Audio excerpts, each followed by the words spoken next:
to show you this particular problem. It's based on what I would call a generating function that generates a sequence. And it was first posted by somebody who goes by BiBenBap. And I'm not sure if this gentleman composed this.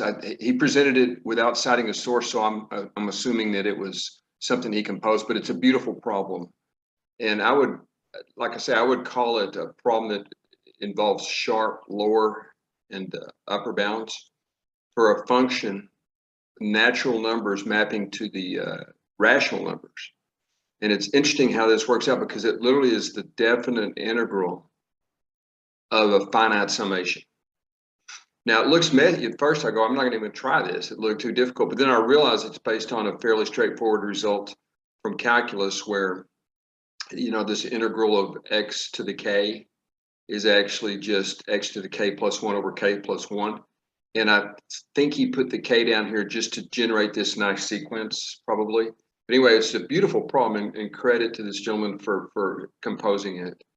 So now, based on everything I've just said, f at 1 produces a very simple definite integral. It's just a single summand for n equals 1. N would be 1 right here. Okay. And so the antiderivative of x to the first is, of course, x squared over 2. Now, I didn't write that all out, but I just wrote it out arithmetically what's going on here. Now, f at 2 would involve two summands here. If you have a 2 right here, there's going to be 2 of these guys. So I left it, wrote it like this. And again, you can see the antiderivative of x squared is x cubed over 3. And again, I didn't want to clutter this by writing that out each time. And the 0 there is crucial. If that wasn't 0, if the lower limit of integration wasn't 0, it would be a messier problem. Okay, so it's a very well chosen upper and lower, or what do they call it, the lower limit of integration and the upper limit of integration. Anyway, so we're already starting to notice a pattern here. 1 over 2 right here, and then 2 over 3. Okay. Now let's check it out. I couldn't get this all on the same screen for readability purposes. So let's move along to the next screen. Now notice, if you carry on, it's very, very similar. You know, for each natural number, you have to add a summand. So 3 right here, we have 1, 2, 3 summands inside the definite integral.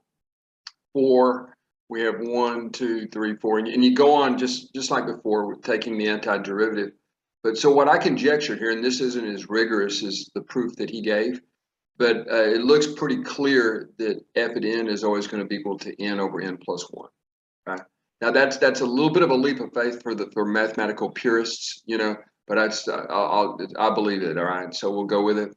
Now, so what that means, if you take that back to the original problem statement, we were given that this would be bounded below by 40 over 43 and 41 over 43. So you can imagine the decimal. This is a very tight, sharp bounds for this function of natural numbers. So this 40 over 43, we've now conjectured that f at n is equal to n over n plus 1, which this next screen indicates. And I notice I said it appears, you know, again, there's you could, I guess, do it by an induction, but it seems way too tedious and boring to do that. So f at n, we'll go with this as n over n plus 1.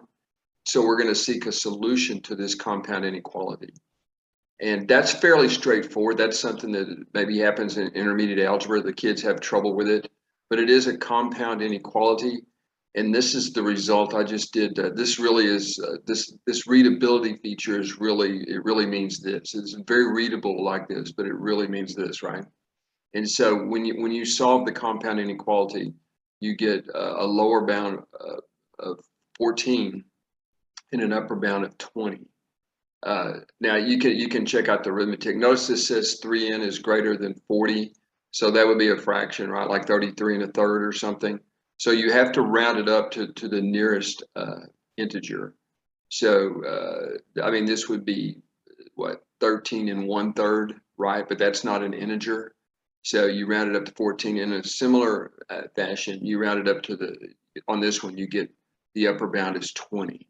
Now, what I like about this is, and this is almost like do a separate video on this. So that's our solution set. That's our solution set. But I was looking for the smallest one. I was looking for the smallest one. Now notice how close is close. 14 over 15 is just a little bit above 40 over 43. And y'all, this is for the no calculator crowd. The cross multiplication indicates that this would be true if and only if 600 is less than 602. So that's cutting it pretty close, right? So it's very, very close. These two fractions, this would be one of these problems where you could go which one's bigger, you know, as a challenge problem in a lower level math class.